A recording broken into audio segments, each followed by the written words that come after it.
Friends जय जगन्नाथ। आशा करुँच आपण मैंने समस्ते ढेर सारा बहुत सारा भलरे थे। आदि भी किसी समस्या अच्छी ईश्वर आपण मानकर सब समस्या लाघव करंतु मुझे प्रार्थना करुँची से तो सब देखिपारती बुझीपारती शुणिपारती आपण कहले भी से जापर न कहले भी से जापर तो आपण मान मन केमी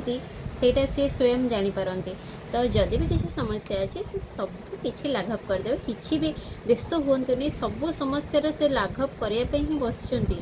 तो आपण कहतु अथवा न कहतु से सब किसी जापारती है। आपण मैंने कहतुनि कहले से टी मानदे जीवे तो आपण मैंने सब बेले समस्त मंगल चिंता करूँ देखिए सब किसी ठीक ठाक हो आपण मानक मत तो भारी दुख लगुच कि मोर ये कार्य व्यस्ततार देखो झाड़ नाड़ कई बसी सेपटे बसई सिमिया टे बसई बस रुटी करनी आसिक एत बेल है 9टा 10 15 हो गला किंतु इच्छा है आपण मान सहित किसी टाइम स्पेंड करने मुझे जलखिया बो खाई आ घरे समस्ते खाई मो स्वामी मो पुओ समस्ते खाई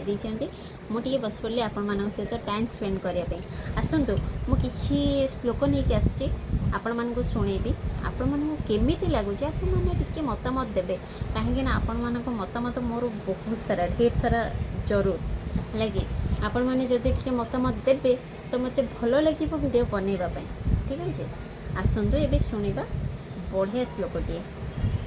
आपण मानक शुणी थी श्लोकटे किंतु आउ थे पुनः शुणे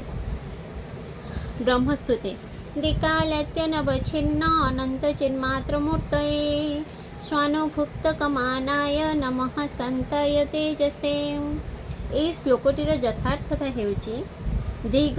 एवं काल आदि बंधन शून्य अनंत ज्ञानमय मूर्ति आत्मानुभव योग्य शांतिमय तथा तेजपुंज स्वरूप जो परम ब्रह्म तांको मो भूमिष्ठ प्रणाम जनाऊे बुझे। तो यहाँ हूँ मंगलाचरण कौन सी पुस्तक हो कौन सी जिते बड़े लेखक लिखि था किसी श्लोक रखि था ईश्वर उद्देश्य से जमी पूरा माने निखुण भाव में संपूर्ण हम से यहाँ मंगल सदृश मंगलाचरणटीए बुझे। तो तापर आमर द्वितीय श्लोक आसला बोधारमश्चर्यग्रस्थाः प्रभवः स्मय दुःस्थितः अबोधपहताश्चान्ये जीर्णमंगे सुभाषितम्। ये श्लोकटीर यथार्थता हेउची भावार्थ हेउची ज्ञानी माने जेते बेले ज्ञानर गारिमा देखिकी ईर्षापरायण होइकी अहंकार तांको मन भितरे स्थान पाई जाए से अहंकारी हो जाती से अहंकार बल ता भीतर पूरा डूबी जाती पूरा पूरी निमग्न हो जाती अहंकार रे से केते बेले कौन करती भूल करती कि ठीक करती से सेटा को तांकर विवेक आउ किसी कार्यकारी करे नहीं।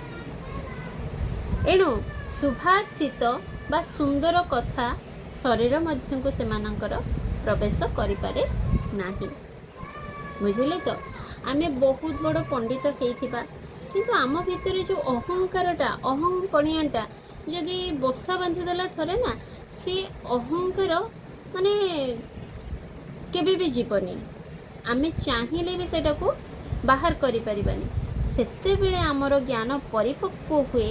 आमे जेते बेले ज्ञान अर्जन करू ताको माने लुकायित करके रखिले तो हबनी ताको आमे बाहर को प्रसारित करवा समस्त को बुझेवा सुझेवा ये सब करवा ज्ञान बांटिबा द्वारा ज्ञानटा वृद्धि हुए किंतु आम भितर जमीती अहं भाव न आसीबो सेटा सबु बेले आमको जो क्षेत्र में जीवा रामायण हो महाभारत हो सबुठी आम जानुचे केबे अहंपणिया रखिबेनी अहंपणिया रखिला माने आम निम्नगामी होइजिबा आ ऊर्ध्वगामी हेबानी तेणुक आम सर्वदा अहंकार को पूरा जमीती फोपाड़ी दबा अहंकार आम मन मध्य को जमी न आसो सेटा को आम सर्वदा ईश्वर पाखे प्रार्थना करवा प्रभु मत अहंपणियाटी दियो नाही सेटा को सब बेले मो ठारू दूरीभूत करके रख आओ सेटा ईश्वर चाहिए भी हो पार आम जदि ईश्वराभिमुखी हवा तेबे सेटा ऑटोमेटिक हो जाए आज्ञा आमे ईश्वर को भरोसा करवा ईश्वर को दुख सुख सबूर साथी करवा तेबे आमे ठीक बाटरे ठीक मार्गरे ही जापर सेतेबेले बाबा मते सबुबले ये सब कथा कहते मुझे कथा को माने भ्रुक्षेप ही करेनी अणदेखा करे जे कि बाबा कौन ये सब कहते किंतु जेतेबेले आमर ज्ञान बढ़िला आमे जानिलु सेतेबेले लगुच बाबा आमको पिला बेलू जहाँ भी कहते ठीक कथा कहते आमे सेगुड़ा को देखु ना शुणु ना विरक्त होते कथा कौन सब कहते किंतु आमे जेतेबेले ज्ञानर माने ज्ञान जेतेबेले आम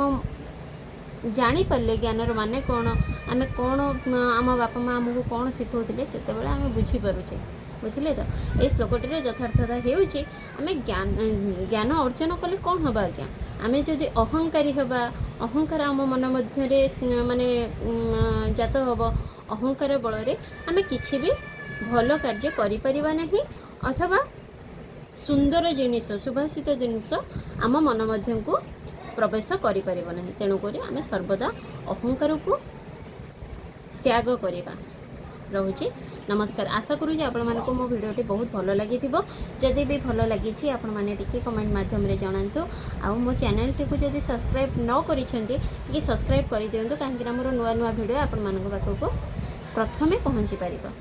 रोचे। नमस्कार जय जगन्नाथ।